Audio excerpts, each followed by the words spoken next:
Good morning, everyone. I hope you slept well. This is a beautiful hotel, and I'm thankful that the overflow room is adjacent to our meeting space. So hopefully everything is, you're comfortable, and if you're not, please see us, because we want to make sure that you have a comfortable environment so you can learn and share a lot. I am so excited because we have been live streaming the plenaries, and I just want to say hello and good morning to those who are watching virtually. We had 55 sites who watched the live stream plenaries, and we're thankful for that, and we welcome you as well. I have a few housekeeping items, and then I'm going to turn it over to our colleagues at the Office of Planning, Research, and Evaluation. We want to remind you to please visit the examples of employment excellence in Studio C. There we'll have a plenary session this afternoon at 3:45, so we'll see you there, and those who are not presenting at the plenary session will have a workshop tomorrow morning. Please complete your evaluations. We review your evaluations and assess them to continue our programming. 2 years ago, we had the Gateway to Opportunities conference, and we used many of your comments to help us plan the structure and maybe not the subjects. We talked to you since 2 years ago, but at least the structure to make sure that we were addressing your needs. So please complete your evaluations for each session. We have this national meeting every other year. And in the intervening years, we have our regional workshops that our regional program managers sponsor, and we also have the Research Evaluation Conference. We call it REC. And I am going to introduce Gabrielle and Amelia Popham, or Amelia Popham only, to come up and talk to you about REC and kind of give a shameless plug because we want you to come back next year. After that, Amelia will turn it over to Clarence, who will start the safety net plenary.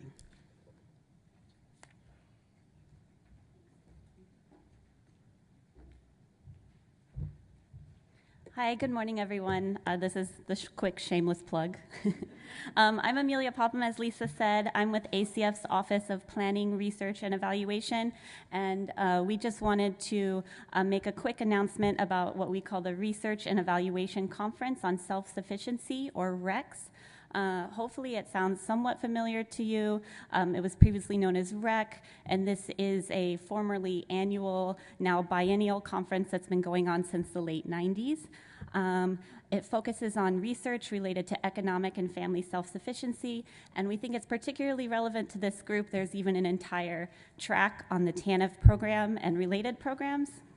And we see it as an opportunity to bring together researchers and practitioners that are in this field. The 2018 conference will be May 30th through June 1st here in Washington, D.C. The call for proposals for the conference is currently open, and we would love to see some of the work that you're doing submitted in the call for proposals. If you're doing any research or work around using data or program outcomes, any of that would be welcome in the conference and highly relevant. For more information, I encourage you to go to recsconference.net. That's RECS conference.net. Additionally, I will be here for the majority of the rest of today and would be happy to talk to you and answer any questions that you may have. Thank you.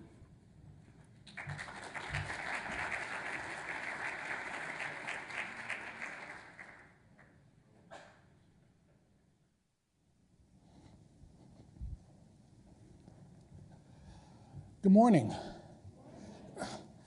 I trust that everybody had a restful evening last night and were energized by the first day of our convening.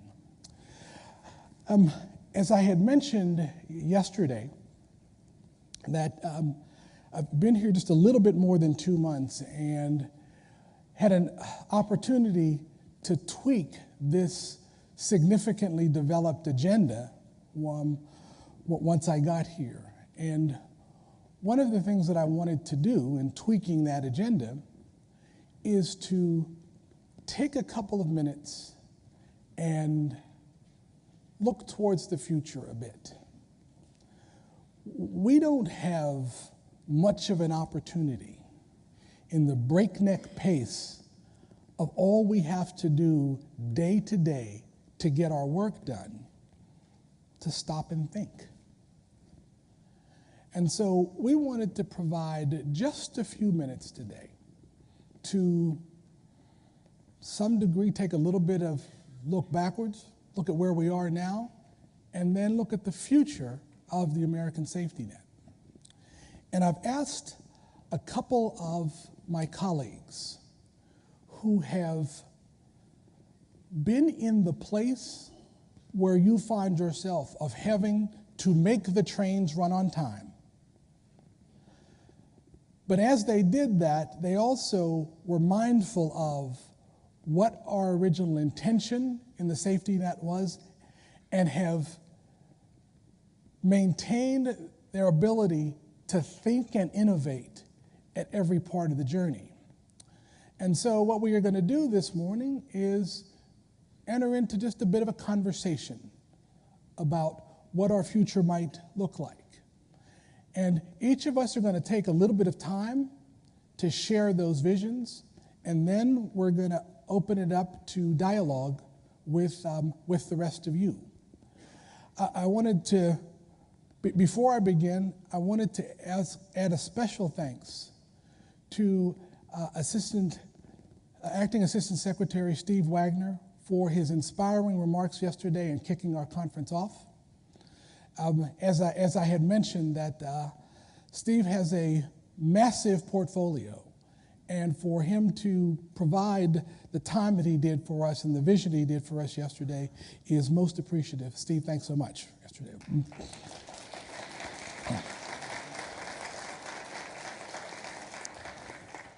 And one other special thanks to our staff, our federal staff and contract staff who put all of this together. I am one who has the blessing and curse of seeing the world at 30,000 feet. And so the kind of exacting detail necessary to pull off something like this is not my blessing. But thankfully, we have people whose blessing that is. And so for all of what you are experiencing, that is directly related to the work of our federal staff and contractors. And I would just like everybody who's a part of that to stand and be recognized for a moment, if you would. Please, Lisa, Susan, the folks from BLH, please.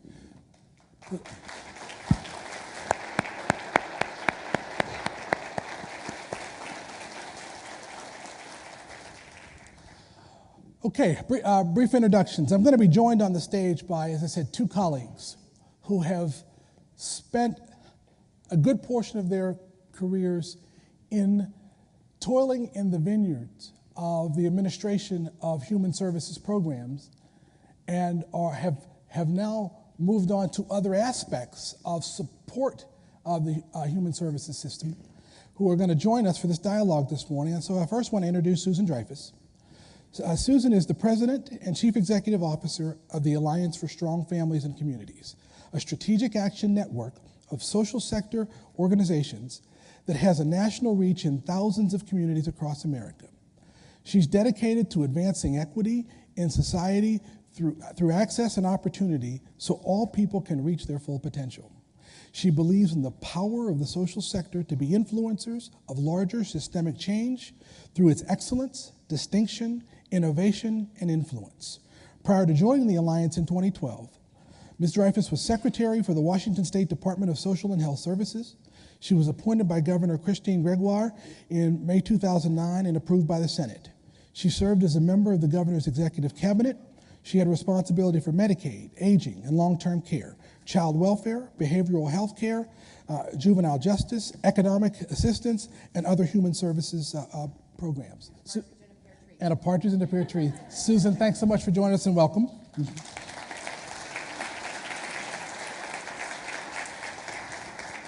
And our other guest presenter is Robert Doar. Robert is a Morgridge Fellow in Poverty Studies at the American Enterprise Institute, where he studies and evaluates how free enterprise and improved federal policies and programs can reduce poverty and provide opportunities for vulnerable Americans.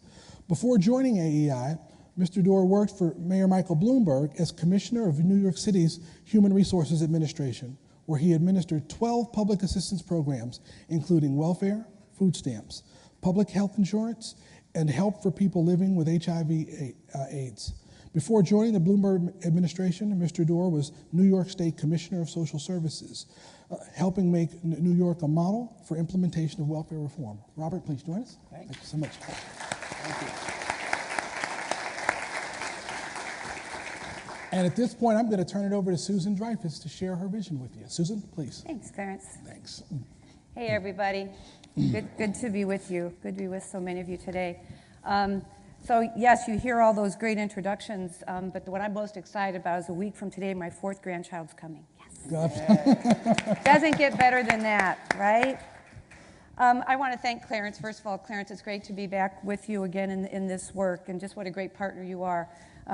In all my work, someone that you always count Clarence Carter for is his absolute passion and dedication and persistence to not have to be right, but to want to see the right thing happen.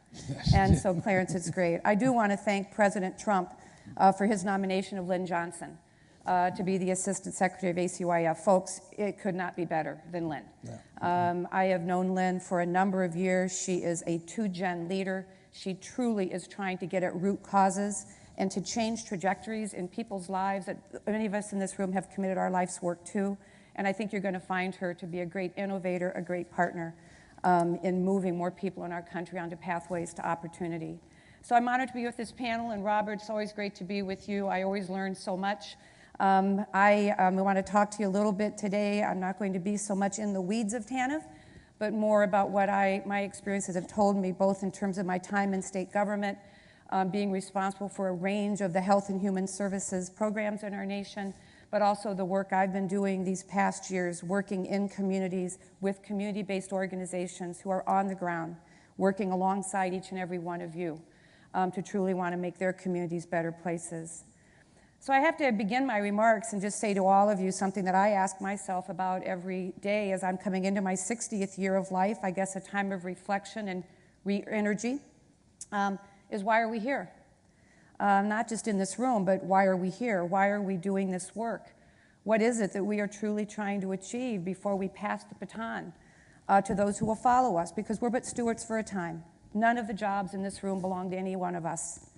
They truly are our job to be stewards of them for those who will follow us.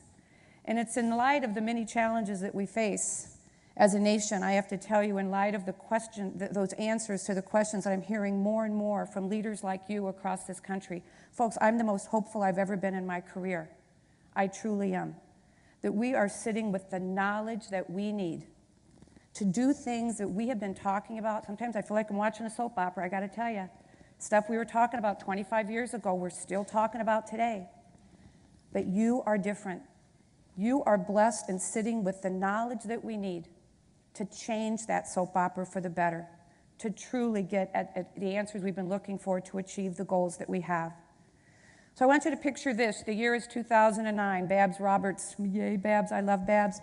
Babs Roberts, Washington State. David Stillman, one of the best appointments I ever made in my career out in Washington State. But the year is 2009, height of the Great Recession. We cut over $4.2 billion of funding across all of health and social services in just 2.5 years. It was tough. It was tough. But working for a governor that said, oh, no, it may be tough, but the time to change, the time to lead is in positions like this.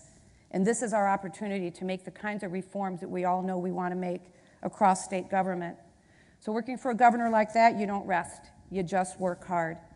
Well, I had the honor of chairing the Workforce Subcabinet. It was the collection of all of the state agencies that got some piece of the TANF pie, okay? And we had this Workforce Subcabinet. Well, I came into state government, we're going through all of this, and this is what I found. And maybe it's true for some of you in this room today in your states. I found that we were fixated with our piece of the pie, constantly playing who moved my cheese, right? But I also found a hyperfixation on federal participation targets and maintenance of effort requirements. We were fixated on those things because it's what was being measured and it's how our value was being judged.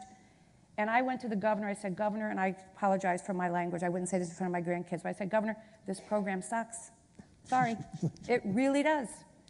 I said, the trains are running on time, we can hit these participation rates, we can manage this MOE, every state agency can get their piece of the TANF pie to do what they do. But why? What is it you really want us to achieve? Well, what we really did is we sat back and we said, what we really want to achieve is not just participation, but engagement that moves people up and out of poverty. And while we knew TANF in and of itself was not the answer, we knew that the collection of our knowledge, the collection of our asset and resource was critical to that. We didn't want to overshoot what TANF was for. It's temporary. It is not meant to be there forever for someone, but it is certainly a critical part of that trajectory onto self-sufficiency for people. But one of the things that we do, and folks, I say this to you with all respect, is oftentimes when we face adaptive challenges, which is what poverty is. It is a tough adaptive challenge in our nation. But when we face adaptive challenges, we are but human beings. And what we want to do is we want to solve them with technical fixes, right? We want to find the technical fixes that are going to fix what we see as the challenge, and then we wonder why 5 years, 10 years, those that follow us are still dealing with the same things because we did not have the courage to take on what is truly the adaptive challenge. Well, I had my aha moment about this adaptive challenge at the Harvard Center for the Developing Child and Dr. Jack Shonkoff, because at the same time that we were wanting to rethink how we were thinking about work first in Washington State, we became the first frontier of innovation state for the Harvard Center for the Developing Child. And what I came to understand as I listened to Jack Shonkoff talk about adult capabilities, or in the scientific term, executive function, it all started making sense to me. Now remember, I've had responsibility for 2 state child welfare systems, right?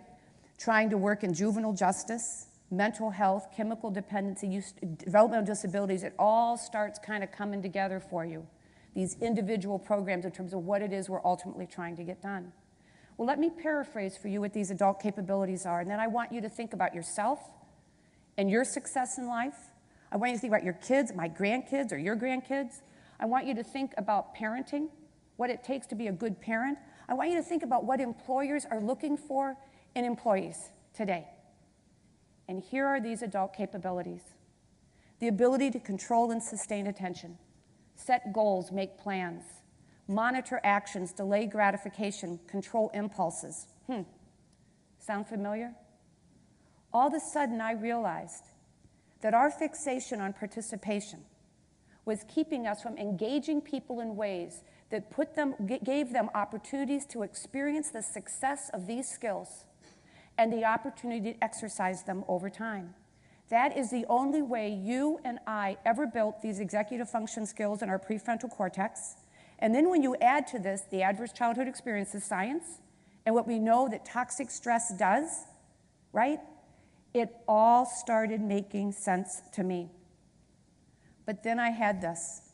I had the writings of Abraham Lincoln and Doris Kearns Goodwin book, Team of Rivals. And she said, and I paraphrased President Lincoln, my kind of guy. He said, the poor, I don't like that term. He said, I would say all people have to experience success to believe there's a future they can influence. And Cass Sunstein, behavioral economist from Harvard, says this: people have to see their future self. It was within that backdrop that I truly made the shift from program thinking to systems change thinking and realized that we had to be about this larger adaptive challenge.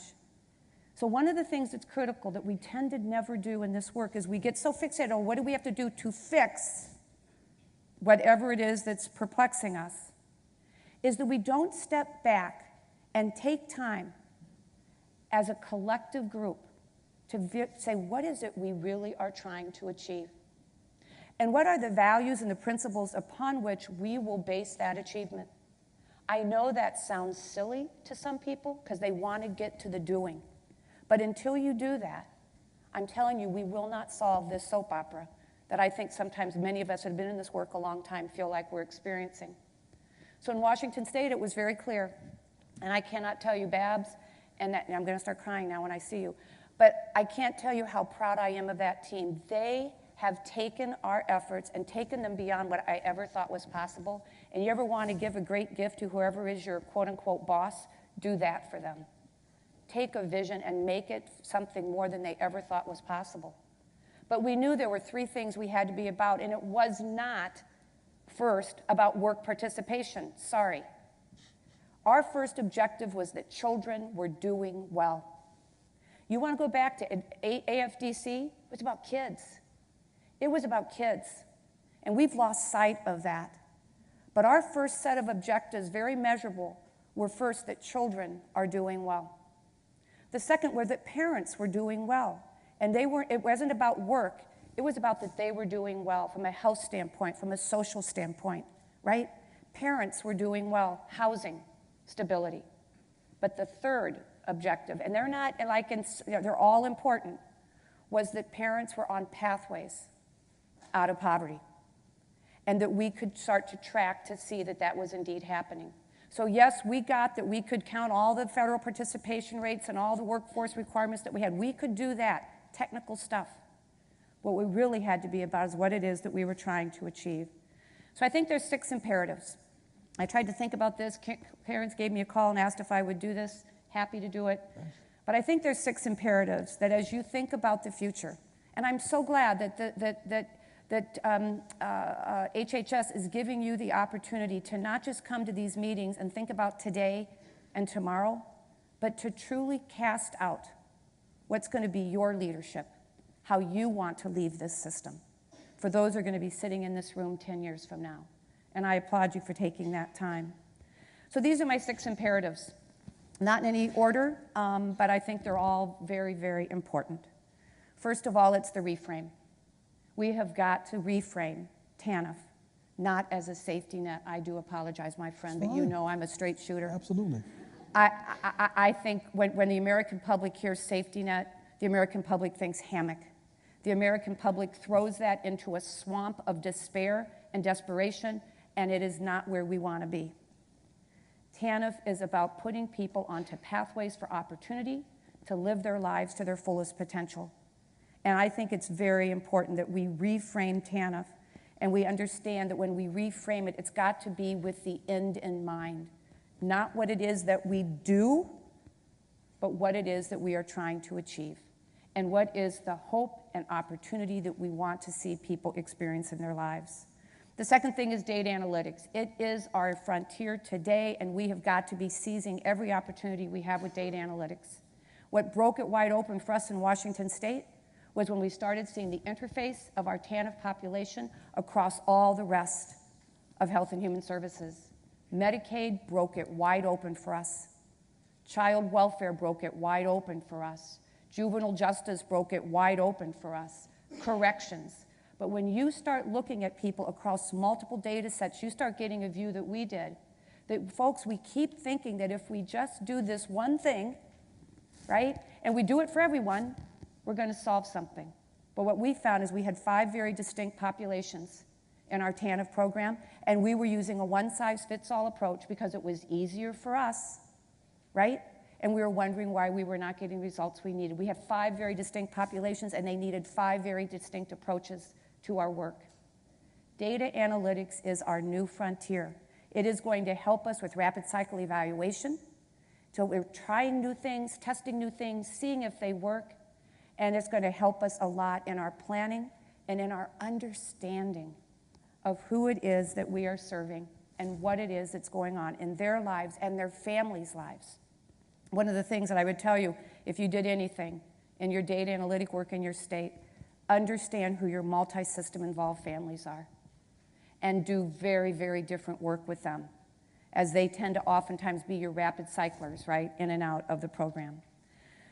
The third one The third one is the alignment of the neurosciences. I said enough about that, but I think, again, one of the aha moments I've had in my career from learning from some of the best and smartest people I have met in the world of thinking about the neurosciences and adverse childhood experiences, and in what we call wraparound, the high fidelity model of wraparound, is it's not a methodology.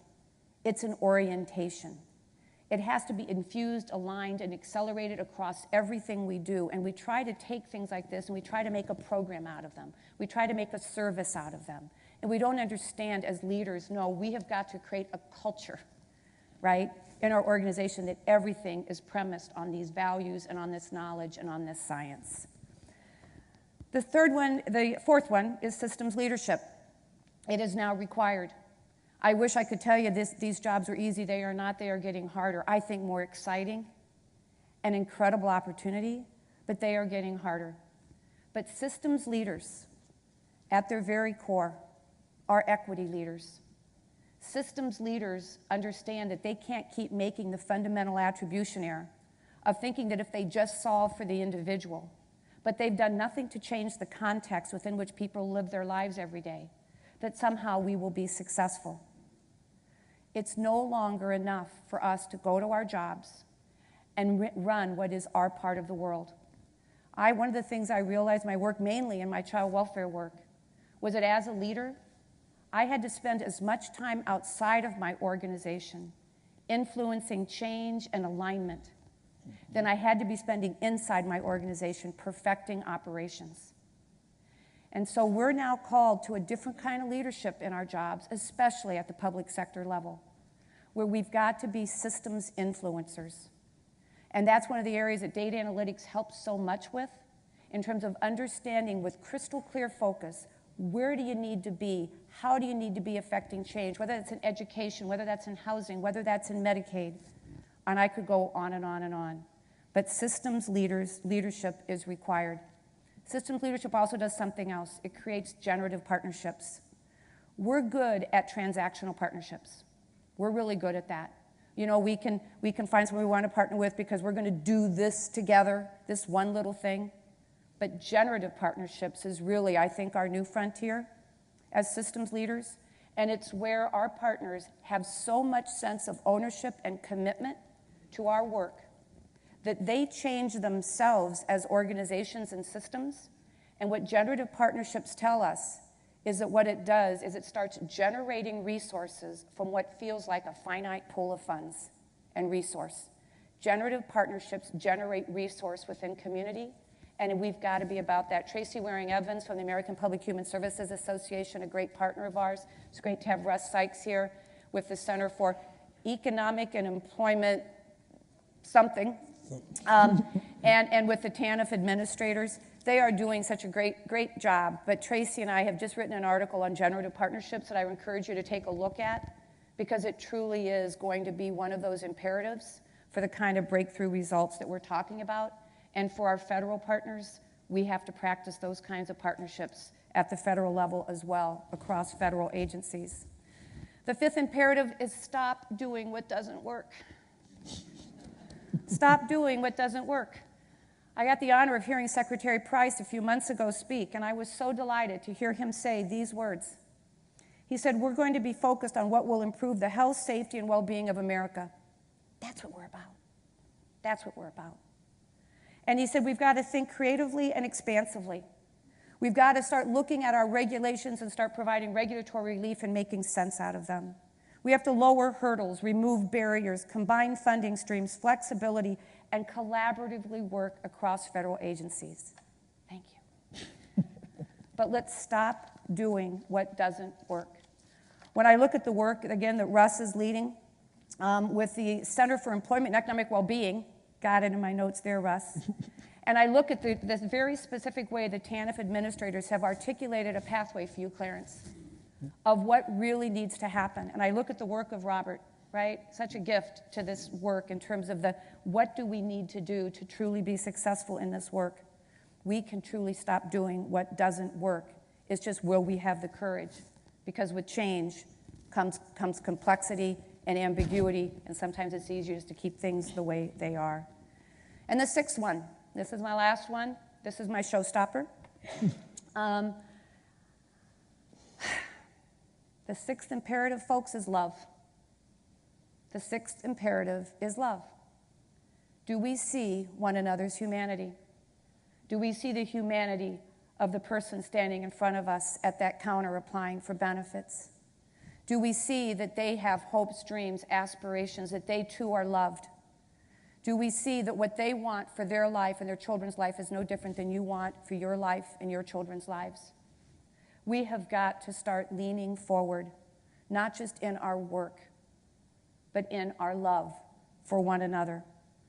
Avidis Donabedian was an amazing data scientist. He created the Donabedian triangle. He believed, and again, don't get me wrong, science, data, processes, structures, all very important. At the end of the day, all very important. But the Donabedian triangle was based on the belief that if we just focused on processes, data, structures, we would get quality right. He was near the end of his life.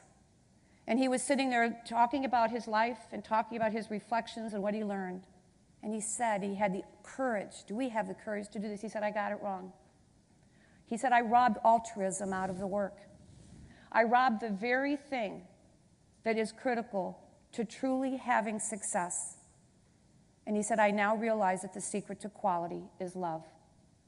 So I look forward to our conversation today. I'm so honored to have the opportunity to be with you all. I so respect what you do, and we'll get to our discussion. Thank you. Thank you.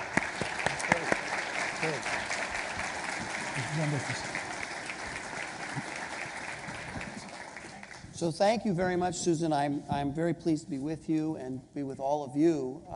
I come from the TANF world. I worked at the Office of Temporary and Disability Assistance when I began my career, and I respect and honor all of the work that you do, and I am very honored to be here with you, Clarence.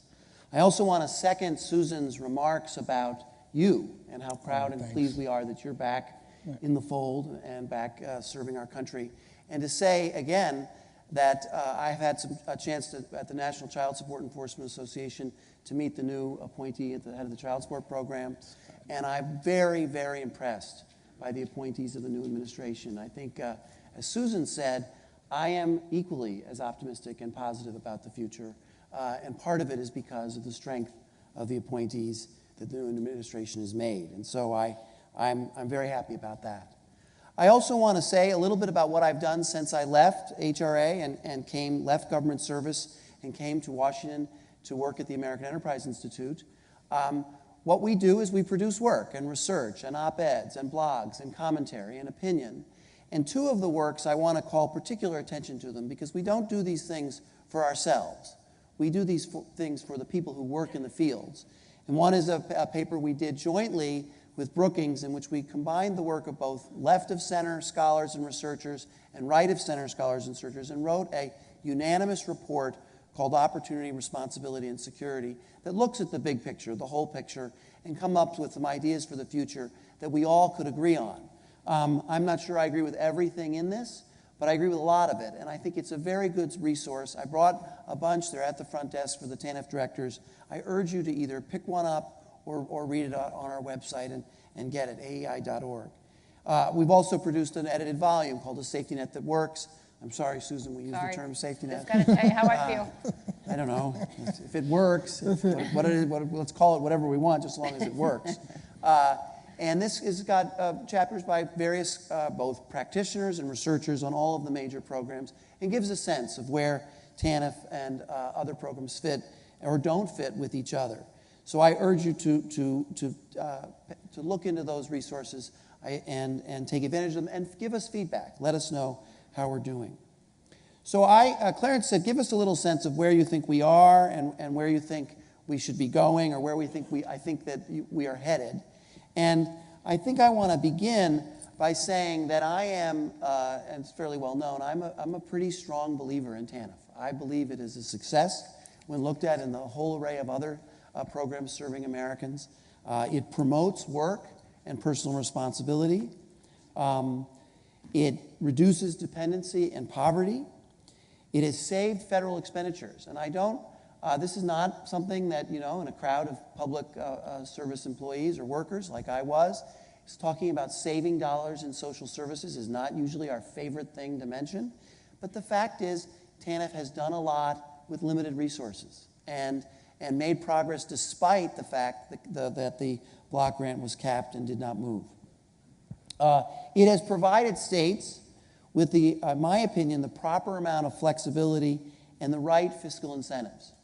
I come from a state that is very conscious of the benefits of drawing down as much federal dollars as possible and runs its programs that have the availability of drawing down more federal programs with an explicit direction to draw as much as you can, regardless of whether that is the best way to serve New Yorkers or low-income New Yorkers. Those are the wrong incentives. TANF sends a different incentive, and I think that's a good thing. And TANF provides the potential, and here I think Susan is onto something. It provides the potential, which I don't know that we've really taken full advantage of, to serve the whole family through partnerships with child support enforcement, child care, the SNAP program, and Medicaid. There is an area where I think we could make some progress.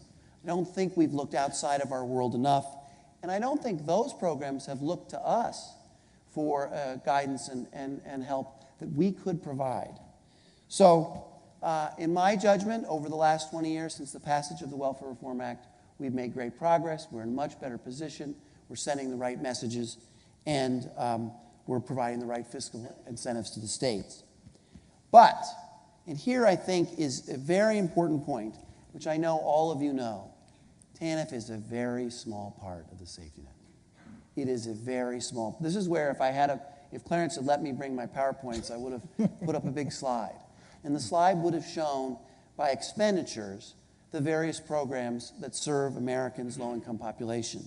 The Earned Income Tax Credit, the SNAP program, Medicaid, all of them far, far bigger in reach and in expenditures helping struggling Americans. Housing, child care, unemployment insurance, SSI. These are all big parts of our overall approach to low-income Americans. And I don't argue with that, but it's very important to recognize that our program, the program we're talking about now, is only a small part of that. And to say that the fact that X% of low-income or poor children or poor families are in TANF means something wrong, and not recognize that the vast majority of all of those families are being served by some other program in some other significant way is, I think, a little misleading. So, and just another way to express that is that, again, I think you know this. In New York City, in a given year, when I was the commissioner, we spent in federal, state, and local dollars $30 billion for low-income New York City residents on Medicaid. We spent $2 on SNAP. We spent less than $1 on TANF. We spent less than $500 million on child care. $30 billion to $2. And that raises a question, and again, now I'm going to talk about sort of the climate we're in now in Washington and what I've observed. That raises a question about this struggle that we've just been through, where the Trump administration and Republicans in the Senate tried to do some reforms to the Health Care Act, one of which included some long-term savings in Medicaid. Those savings are going to be essential if we in other programs serving poor families are going to get additional help from the federal government. So that recognition of where we stand and where we relate to other programs would be a way for us to see an opportunity in finding savings there. So I point that out to you because it really is true that given the situation, the fiscal situation and other factors in Washington, we're going to have to find ways to share resources so that we can bring greater attention to those parts of the program that aren't working. We can't fix which doesn't work unless we're willing to recognize that some of the dollars need to be reorganized and reinvested. Now, with that depressing remark, I now want to give you a positive remark. And that is, we are in a really interesting time in that we are at very low unemployment. The economy is reaching for employees all over the country. Wages are beginning finally to tick up. There's a chance labor force participation might even rise. And poverty is dropping. The Census Bureau is going to release its annual report next month about the poverty in the United States in 2016. And next year they'll do it again. And I should tell you that I have very deep problems with the official poverty measure. Is it being inaccurate depiction of what's really happening with regard to resource levels in American households? It's inaccurate, it's flawed, it doesn't count all of the work that all of us in the safety net program do. So in my opinion, it overestimates the problem. But the report in September will be lower than it was in any year in the last 8. And next year it'll be lower again when it reports for the year we're in now. So we're in a situation where we have an opportunity not to act in response to a crisis, although in families we serve, they face crises, but act in response to a situation where we could take advantage of very favorable economic circumstances. Very favorable economic circumstances. So I'm hoping that we do that. And going forward again, I am a believer. I often say that I feel that the key to helping low-income Americans is to require work, to also reward work in a way that encourages full-time employment, to talk about families, to always be willing to say honestly that children do better in two-parent families than they do when children are raised outside the benefit of two parents, and to promote a strong economy. We have an opportunity to do all of those things in a positive way in the coming years. So, now my little inside Washington perspective. What I've seen, what I've heard as I've gone around town in my new role, talked to people in the new administration, and not only in HHS, but in other departments, and people in Congress. I do not think you should expect any more money in TANF. That may not come as a surprise to you, but if you think that you're going to trade a willingness to do more or do things differently for an increased block grant or an inflation-adjusted block grant or a different funding mechanism, I think you're putting your money on the wrong horse. So it's going to be difficult with regard to finances, especially if we don't find a way to find savings in by far the largest program, which is Medicaid. I think there is a very strong possibility in the coming months that there may be even additional fiscal restrictions on the use of TANF dollars in an effort to force greater attention to the existing caseload. And I'm not so sure I disagree with that, but you're going to face a problem in your states because the colleagues that you work with in child care or child welfare or the governor's office may not be so sure that's the right thing to do. And that discussion is going to be one that I think you're going to have in your states because there is a desire to get greater attention to the remaining caseload. There is a frustration with the participation rate as being a good measure that really encourages states to engage all of their caseload.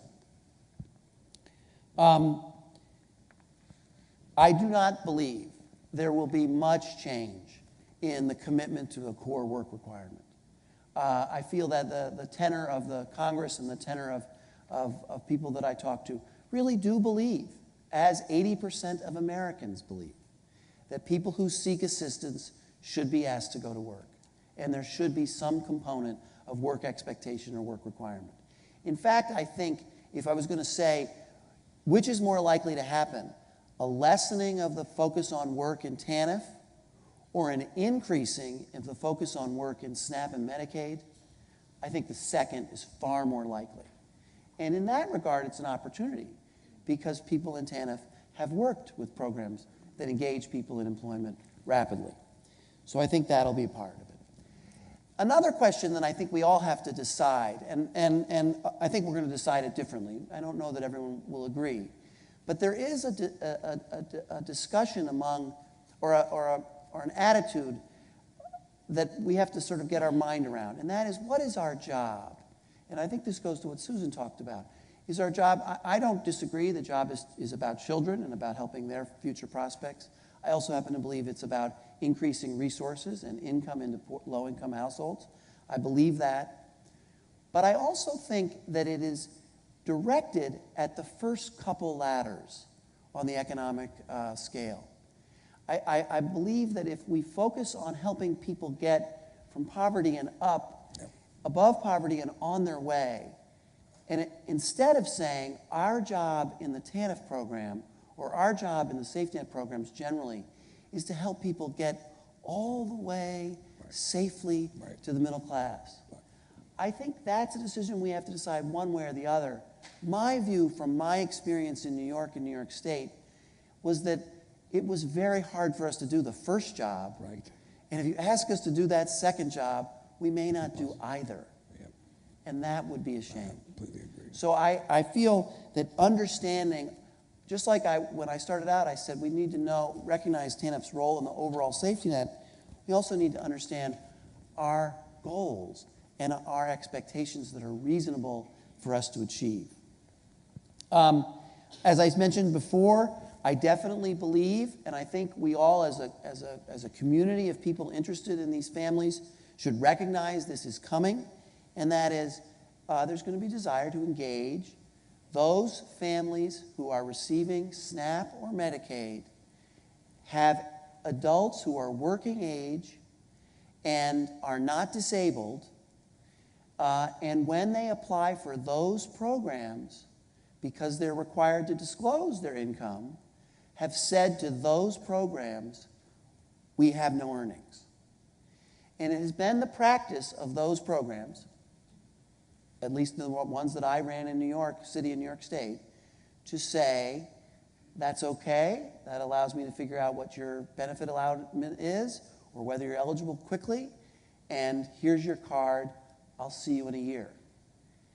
And that group is concerning to people in Washington now. Why can't those programs also say, how can we help you get earnings so that you can have greater resources in your household? You may still be eligible for SNAP and Medicaid, but at least you'll have more. And that, I think, is going to be a focus, and I think TANF expertise, along with WIOA expertise, is going to be called on to address those crowds. And I have to say, here in Washington, sometimes it's a little hard. We don't have all the data. The states have the data on the cases. But I'm fairly certain that in the office that I ran, if I wanted to know how many and who of my SNAP caseload fit that category in Williamsburg, Brooklyn, I could find that out by tomorrow. Yep. And that means that I was in a position, the states are in a position, the localities that administer these programs are in the position to address this issue. And again, in a time of very strong economy, now's the time to do it. Because we can, I think, really help families with regard to that. And then finally, I think there will be, and again, after you follow someone who finished her speech with remarks about love, and I love that. I'm all about love too. Robert, that's so sweet. I'm now going to say something about outcomes and technical details. I got a researcher So to talk my about closing love. item is going to be that I think there's going to be I think we need to prepare for and find a way to find that right spot. There's going to be a focus on outcomes with regard to employment placements, retention, and earnings, as opposed to necessarily a work participation rate. And I think we need to find a way to have the access to data that can allow us to know whether that's happening. But again, while those will be outcomes and there'll be technical adjustments that I think will have the chance to move our programs forward, they will remain very focused on employment and raising families' incomes through earnings.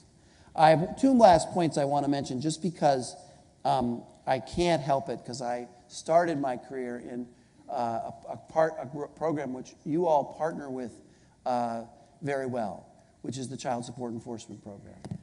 There are three things there that I think have potential. One, I think there's potential for getting the child support program more involved in employment programs for non-custodial parents. Two, I think there's a potential to increase the utilization of the cooperation requirement in non-TANF programs. That would be SNAP, particularly for custodial parents seeking assistance. Those programs don't pay any attention, usually, to the resources of the absent parent. I think that is a potential. And then finally, family matters a lot, sending messages about the right sequence for young people to follow in order to be in a position to successfully raise and nurture children. And that sequence is to graduate from high school, get a job, and get married before you have children. That is a focus that we should talk about and not be afraid to say. The child support program has made available child support funding reimbursement for messaging campaigns that talk about the importance of family. And in this regard, in discussing the importance of family, you really do intersect with the two-generation discussion, because it's important for the families we serve to recognize the benefits of both parents in children's lives. So thank you. I'll stop now, and I look forward to our discussion. Thank you.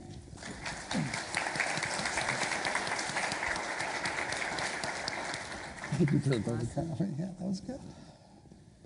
Robert and Susan, thanks so much. I hope that you will agree that we have provided a couple of panelists who have not only a significant understanding of the challenges that we face, but both the passion and the wisdom to help us chart a path forward. Robert and Susan, I really appreciate what you've shared with us this morning so far. So I want to take just a few minutes to do likewise, and I want to begin by saying, my dear friend Susan, you don't ever owe me an apology.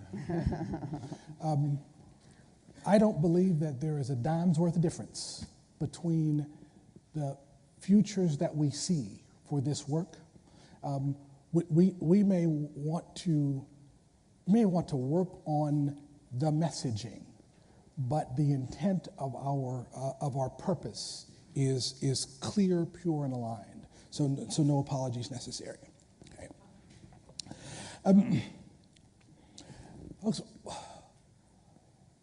What I want to share with you about the future of our safety net is I think that we have an important opportunity. As Acting Assistant Secretary Wagner said in his opening remarks yesterday, in the mid-90s and early parts of this century, there was a spirit of innovation around issues attendant to the safety net. TANF was in its infancy. We were flushed with dollars in a way that we'd not seen previously. And there was an innovative spirit which said, let's figure out how to meet this challenge of helping to grow the capacity of vulnerable families to reduce their dependency.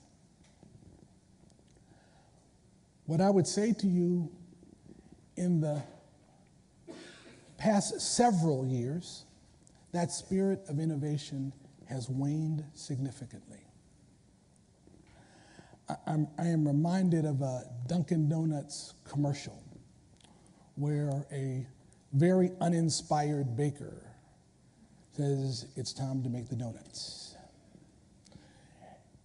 And I feel like that's where we have gotten to in our work in the American safety net. Well, what we hope to be able to do is to reignite that spirit of innovation that was so prevalent in the mid-90s and early parts of this century. And I want to talk about what that looks like.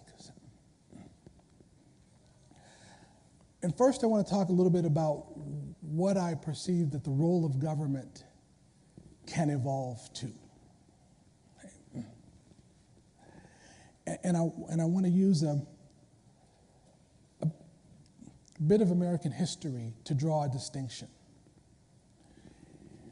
When President Kennedy called upon us to win the space race and be the first nation to land a man on the moon, what he did was unleash the full power of the American government on that bold, singular vision.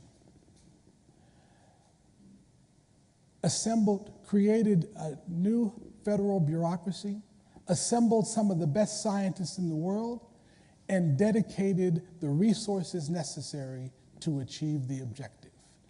I have no idea how many failed attempts to achieve that objective there were, but we kept working until we achieved that singular objective. Similarly, President Johnson attempted to evoke the same strategy in his calling for a war on poverty. The difference is that while government could solve the singular problem of winning the space race and putting a man on the moon,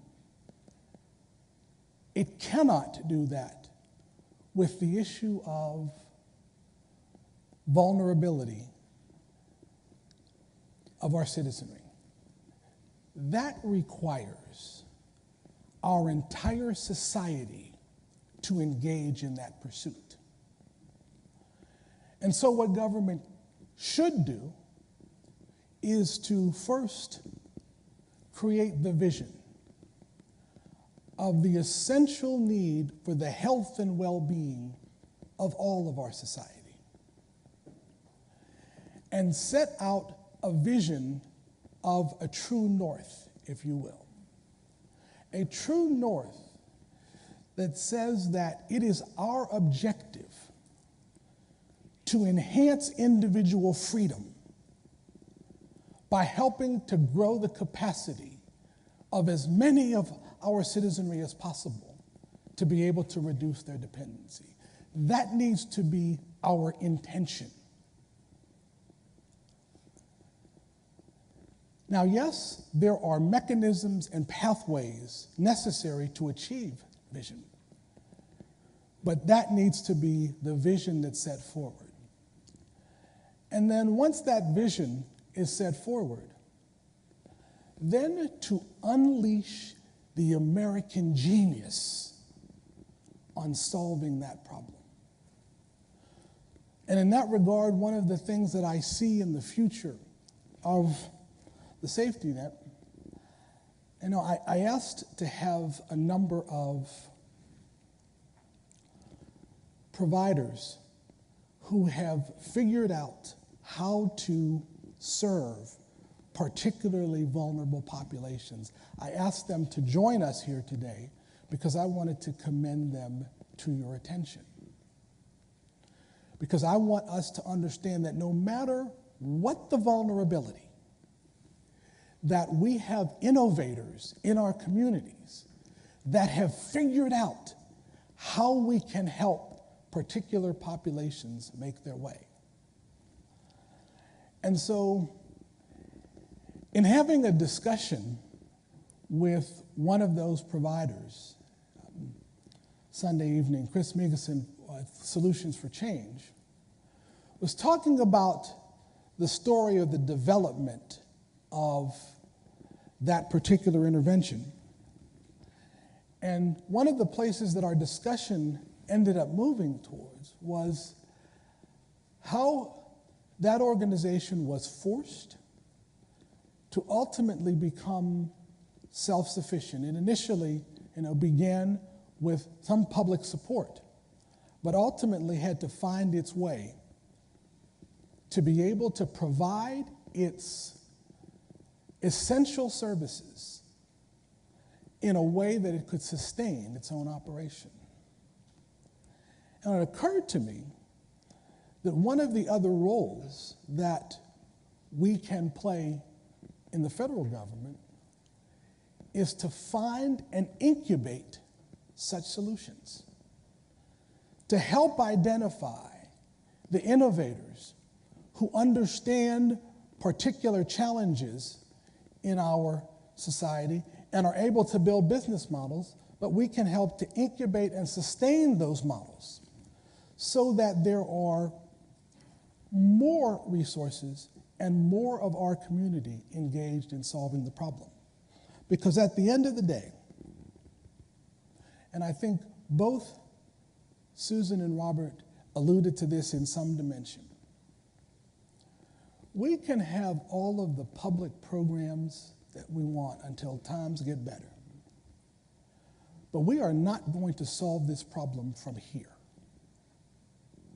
We are only going to solve this problem, one, when we understand that we cannot solve it from here, and two, we will never solve it with all of our individual silos.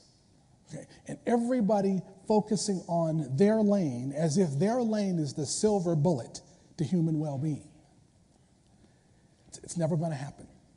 And so we have to think expansively, we have to think collaboratively, and we have to think beyond us. You know, I say to the folks that I am blessed to work with that we tend to have an arrogance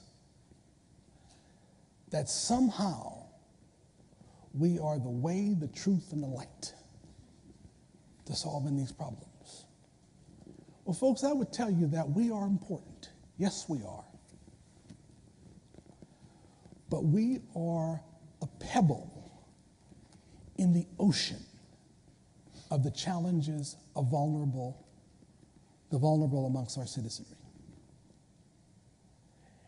And if we don't embrace the need to unleash the rest of our society on this work,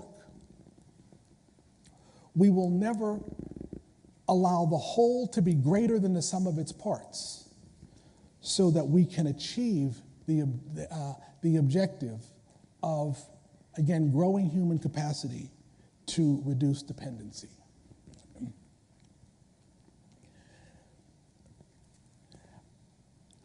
I think that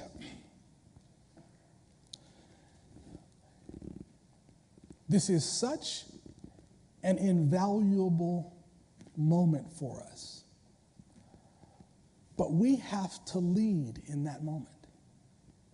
And so I know that each of you are significantly pressed to do all that is on your plate. And it's not as if there is room to add more to it. But I would tell you, for the people that we serve, we have to seize this moment. A moment to innovate, a moment to think, a moment to do more than we have done to date to address the aspects of the human condition. I think that we have all of the energy that we need, and I will tell you too, and I get in trouble for this a bunch, but I don't see the issue of us needing more dollars. Robert said, you know, in his look around Washington, his belief is, and I believe that this is 1,000% accurate, that there's not going to be new money. But I would argue that I don't believe that there needs to be, because we currently spend enough in simply federal and state dollars to be able to provide a direct grant to every family in poverty to lift them out of poverty. We already spend enough. Our challenge is that the way that we expend and our structures and our strategy are, as Susan said, they suck. Uh-oh. And so, and I won't say that in front of your grandchildren either. Okay, so. That's going to be tweeted out all over. That's it. Susan said. That's it. And so we have to rethink those expenditures. We have to rethink those structures and those models, and we have to always begin with the end in mind. And the end in mind is lifting the capacity of those vulnerable individuals and families in our society so they too can achieve their vision of the American dream. This is our time and this is our moment to do that. And I very much appreciate all of the work that you do every day in moving these ideas forward. And I look forward to our conversation as we try to chart the future of the American safety net. Thank you so much. And with that, we're gonna good discussion.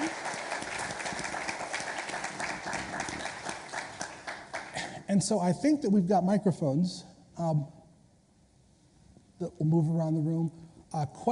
Questions or comments for the panel, and I would ask you to please wait for the mic to get to you, and then if you would stand and identify yourself, and if you want to direct your question or comment to any one of us, you do so. But we're gonna sit here in the comfortable chairs and answer any questions that you raise. So thanks.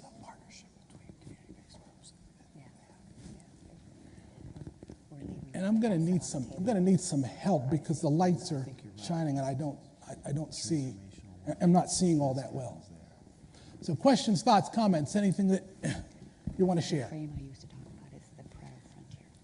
Donna Parvati from the Center on Budget and Policy Priorities. Hi, Donna. So I will address this to all three of you. My question is, I think the story, Robert and I go through this all the time. I have a different interpretation of what happened in TANF. And I think the simplest way to describe it is there is a group of families who did better, but there is also a group of families who did worse. And that we have not done so well at serving that group of families that really needed the most. So I really want to get a sense of, given that we have very little evidence of programs that actually can work for that group of families, how do you get to the innovations? And how do you make sure that as we move forward, we don't recreate the harm for a group of families that we did under TANF? And how will you know? It just seems to me that we have to really be honest that not everybody did better. And what we need to do is to figure out how do we not recreate that as we go forward.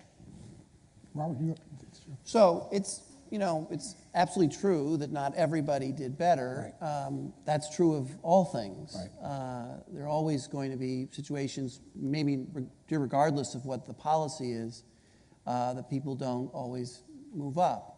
But I would say, Donna, and I told you this, that I think the fair reading of the data with regard to severe poverty and looking at the work of Bruce Meyer and Scott Winship really does conclude that severe poverty did not get worse. And it certainly didn't get worse among households with children. So it is true that there are people who are no longer, there are two groups that I am concerned about, as I think you are as well. People that are no longer receiving cash assistance through the TANF program, but are not working. And we know where they are. They're on SNAP and Medicaid. And I'm not so sure that it's the inattention or inability of TANF to serve them as much as it is the reluctance of these other programs to pay attention to the question of earnings that is really where we should focus our attention. So that's one group that I think that's where our attention should be placed.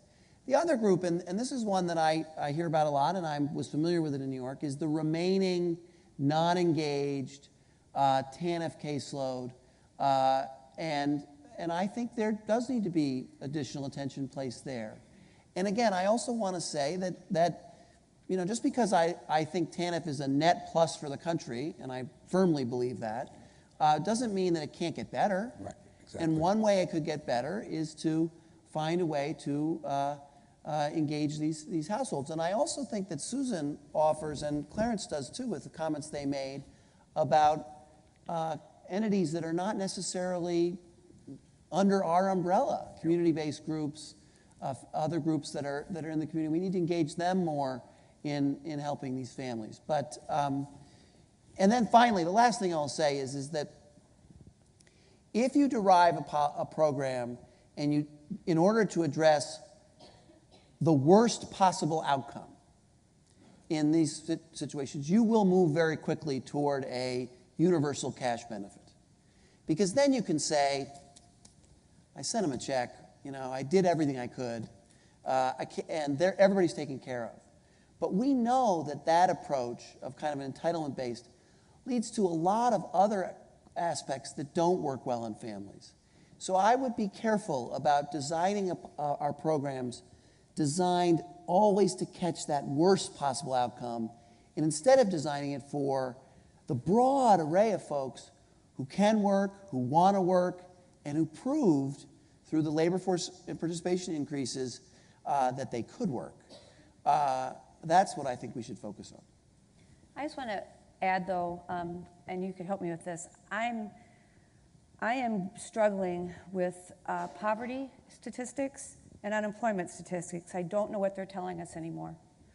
I don't think they're telling us much anymore about how people are doing. When I hear Secretary Price talk about health, safety, and well-being, he is talking about all of the human condition as you talk about it. People, as doing the work I'm doing now with nonprofit, community-based, human-serving organizations, who I'm delighted there are people in this room from our sector today, what we find, what I know you all find in the work you're doing, is just because people are no longer at that poverty threshold or are no longer unemployed doesn't mean they're doing better. Right. And I'm not saying, I'm with you on about the first couple rungs of the ladder. I'm not trying to overshoot TANF, right. But I believe when you are practicing larger systems leadership, as I was talking about, you really do start putting people onto pathways to go forward. But here's what I see. What I see are people working multiple part-time jobs with very little benefit. What I'm seeing is a high stress level in households where they're juggling a million balls up in the air at any one time, and everybody in this room has the ability to come out of your high stress levels and find times to have relief from that. But that's not the case. And so I worry just a little bit that what we're defining as our measure of people doing better are two data points in our economy that I don't think tell us much anymore. Right. So that's just point one. I appreciate it's a marker, but it can't be the marker that tells us, oh, we've achieved. Back to the hard-to-serve populations. Again, Babs could answer this question better than I can, but when we did that deep data analytic work with a killer smart data scientist, because in Washington State, blessed I was, with a performance program accountability unit and the ability to look at people through a common client identifier across 28 different data sets. And as I told you before, one of the things that broke it wide open for us was Medicaid encounter data. What we realized is that in those 5 types of folks that we were serving, those hardest to serve, most severe, we had to use a very different engagement model with them, right, over time to truly make the gains we wanted to be making with them. I just don't have a hopelessness about it. But the other thing I just want to add, folks, is we're not listening to folks enough. I mean, Clarence, I'll tell you, if there's something I'd love to talk with you about, something Tracy Waring-Evans and I went and talked to Georgia about, I think we could do this, is we need to see that the CQI, the continuous quality improvement that's moving us to innovation and rapid testing, evaluation, trying new things, that the continuous quality improvement is driven by consumers. Absolutely. By their lived experience, by what they say works, what they say they need and want. Not those of us that have no sense of context, right? Because we'll do what Gary Melton at the Kemp Center, University of Colorado, says beautifully. We're going to continue to make the fundamental attribution error. We're going to keep thinking we're solving for the person because we're solving what's wrong with them, right? Bad way to go at it. And we're not doing anything to change the context within which they live their lives. So I think it's not an either or, it's a both and, but I wish we could come up with a different way, as Secretary Price talks about health, safety, and well-being, to not think that an unemployment rate whether or not people are working or not, and a poverty rate that, how old is it? I don't know. When was it ever changed? Yeah. Can I So say anyway, one thing? sorry. I think that, Is that you're worse right. than was that worse than my suck comment? No, no, but I think that you're right that people in America who are working and are a little bit above the poverty line are still struggling. You bet they are. I don't deny that. It's a challenge for our country to how we improve their livelihoods and raise their earnings. I just am not so sure it's a challenge for the safety net program entirely. I think that it's also a challenge for the community colleges. It's a challenge for the economy. It's a challenge for employers.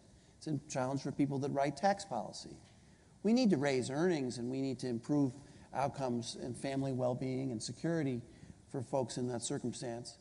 But I'm not so sure that's a job for all of us, because I think it will take us away from doing the first level business.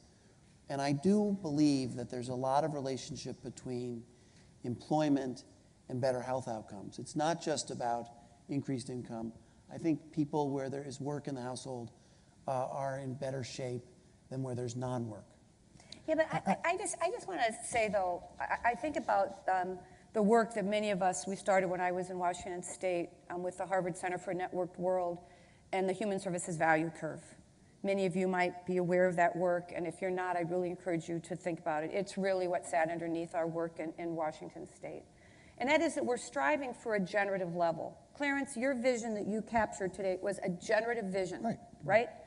And I appreciate that there's only so much any one program, service, funding stream can do or can be responsible for. But I do believe that the context, the larger North Star that we're setting, has to be shared across all these different areas for alignment and acceleration, because I believe that is where you start generating resource in finite pools. So I worry a little bit that if we ask our TANF colleagues to go to work every day and just move the widget a little bit, but not see that the movement they're making is within this larger generative context. Because at the state level, at least working for two governors, I've worked for a Republican and a Democrat governor, I just don't see partisanship in this stuff. I really don't.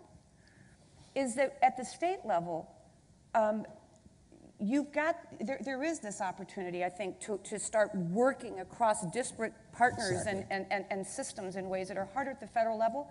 But if our federal partners would allow the states as they do that, if they would listen to how we're doing that and what it takes, and then what are those barriers at the federal level to stop doing what doesn't work, we can get there. So I'm not trying to make TANF a moonshot moment, but I believe we are at a moonshot moment as a nation. And TANF is a critical part of the equation, and the context within which it's done every day has got to be within this larger North Star, not just minimal thinking. And Donna, I would say in response also to your question that I don't think that I've ever heard anybody express the idea that TANF in and of itself was a 1,000% universal success for everybody. Nobody ever said that. And if anybody ever did, that they were a fool. Okay?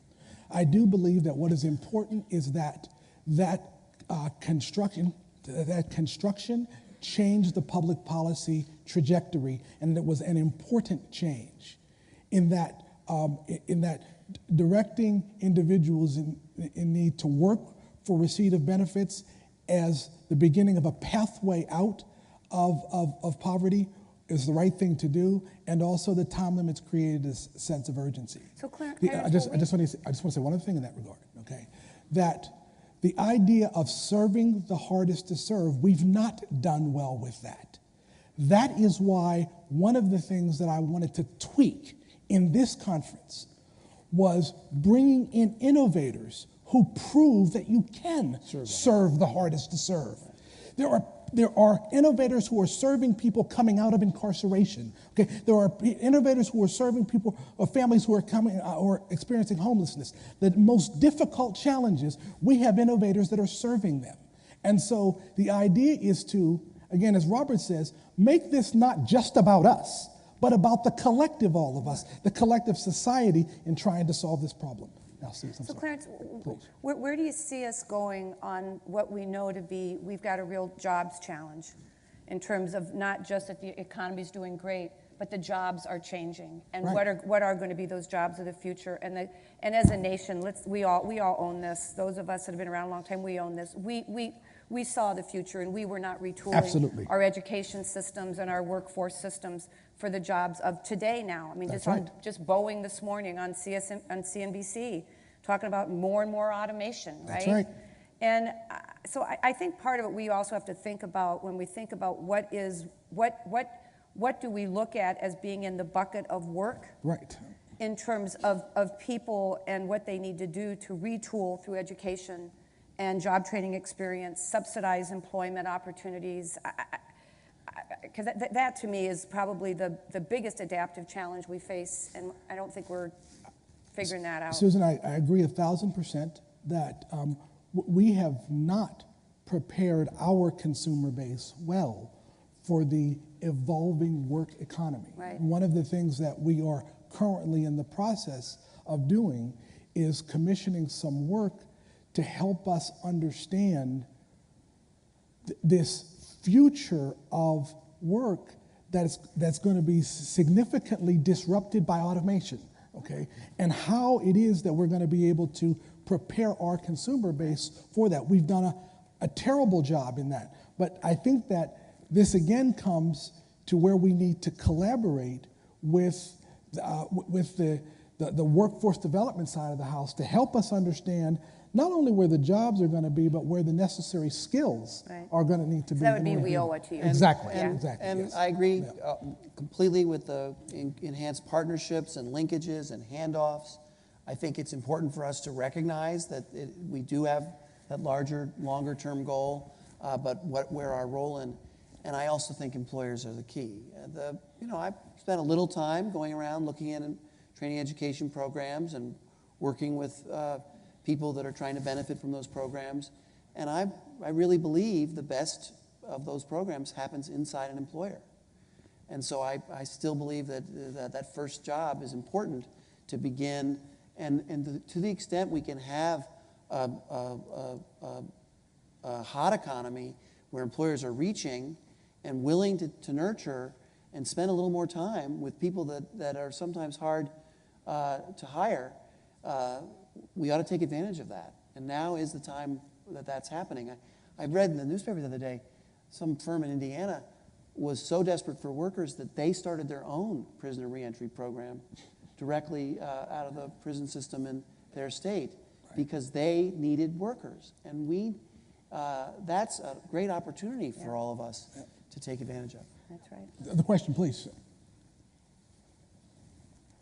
Hello, my name is Diane Grigsby Jackson. I'm from the state of Illinois. This question is directed at Susan and others who might want to respond. Susan, thank you for your 6 imperatives. I want to ask you to elaborate a little bit more on 3 and 4, the alignment of neuroscience. I'm a huge fan of Jack Shonkoff's, and we know that those children that he talked a lot about in terms of the toxic stress that they live in, they become the adults that we try to serve in programs like TANF and SNAP. So if you can elaborate a little bit more on how to align neuroscience to the work that we do, and then, if time permits, systems leadership. I think that states, government in general, are challenged to find individuals who can come into these organizations who understand systems thinking and the alignment of neuroscience in the work. So if you can just elaborate a little more on that, please. Sure. Probably nobody would be better at that than Babs would be for how far they continue to go. But just at its very essence, because we don't have a lot of time right now, is think about the adult capabilities that I talked about, those prefrontal cortex skills, what Jack Shonkoff refers to as the air traffic control tower of the brain. Give yourself the opportunity to go to that place of love and understanding and empathy, and put yourself in the shoes of the individuals who have experienced, who don't have great access to those adult capabilities, and not because there's something wrong with them, but because of what happened to them in terms of the toxicity of their environment. And it's not just their parents, folks. It's their environment. It's the social determinants of health, which I'll call the social determinants of life, right? When you come to that understanding, then you realize, based on the science, that the only way an individual builds those skills, the brain is very plastic. That's why I'm so hopeful, right? The resiliency and the plasticity of the brain and people's ability to change. It's harder. Now, at my age, it's a lot harder. But what we've got to do is create normalized. I keep telling my husband, who's a judge, you can't court order this, Your Honor. You can't case manage this. You can't federally dictate it. Right?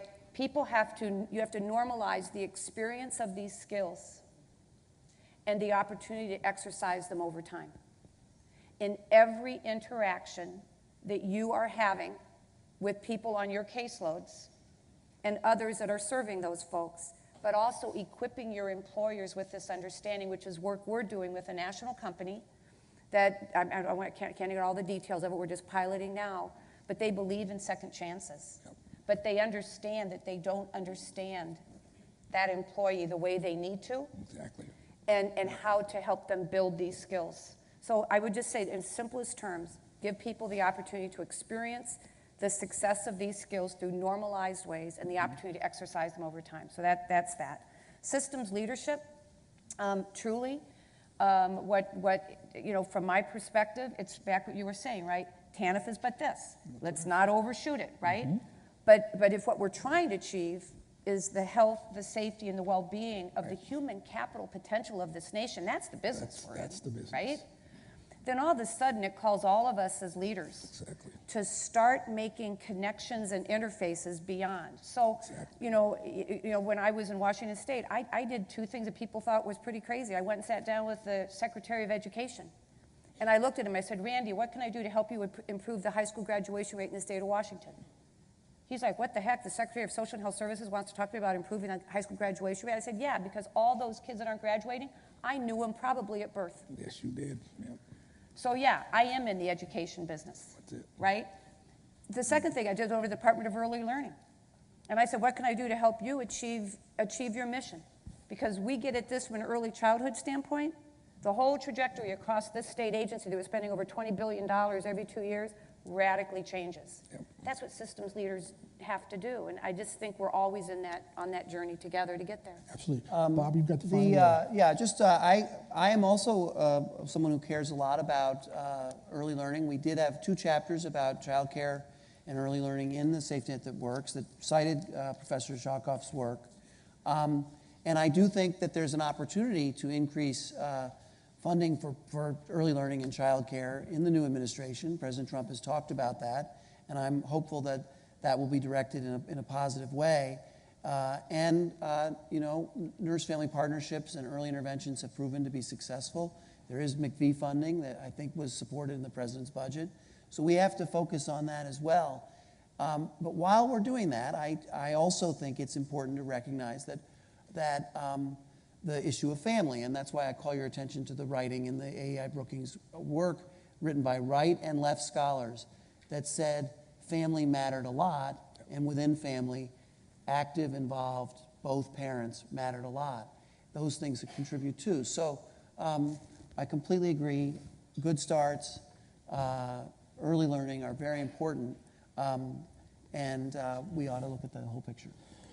Well, again, Susan and Robert, I want to thank you so much for taking the time and sharing your experience and insights with us. I hope that you folks will agree we've had a couple of minutes to look at some challenges of today and tomorrow, and that we are prepared to create the next innovation in the American safety net, which focuses on the outcome of growing human potential so that everybody can experience their version of the American dream. With that, I'm going to turn it back over to Lisa to get us to our next session. Oh, everybody, thank you so much. It was fun.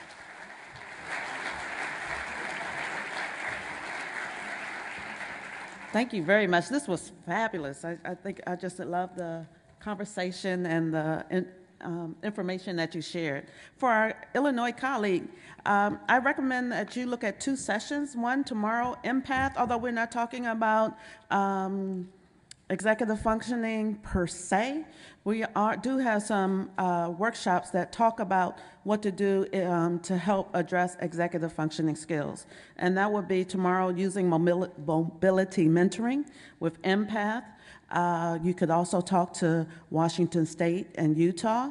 Also, and one of the exhibitors is PCG, and they're working on a coaching online modules to help you train case managers. It's in the infancy stage. We're looking, but they have some. They work with Ramsey County. Also, Ramsey County is here, who has experience. So there are people here to continue that conversation. I just have a few. We're going to take a break right now after I say a few more things. Jane Kennedy and other Kansas representatives, you have an appointment with Julie Siegel, Peter Germanis, and Gary Allen in the OFA office at 220. The OFA office is right next to Studio F. Clarence has made himself available today after the programming is ending. He will be sitting in the lobby downstairs to have informal conversations around adult beverages. You can read between the lines. And the next session is going to be a listening session with Susan and Clarence. We're going to during the break, we're going to pass out some questions. Last week, we sent you some questions that Clarence wanted you to think about and ponder, to have a conversation with him and Susan. So we're going to pass out those questions in case you were too busy or had left the office and didn't see the questions. Give you about 10 minutes to kind of talk about them around your table, and then we're going to open it up for a larger conversation.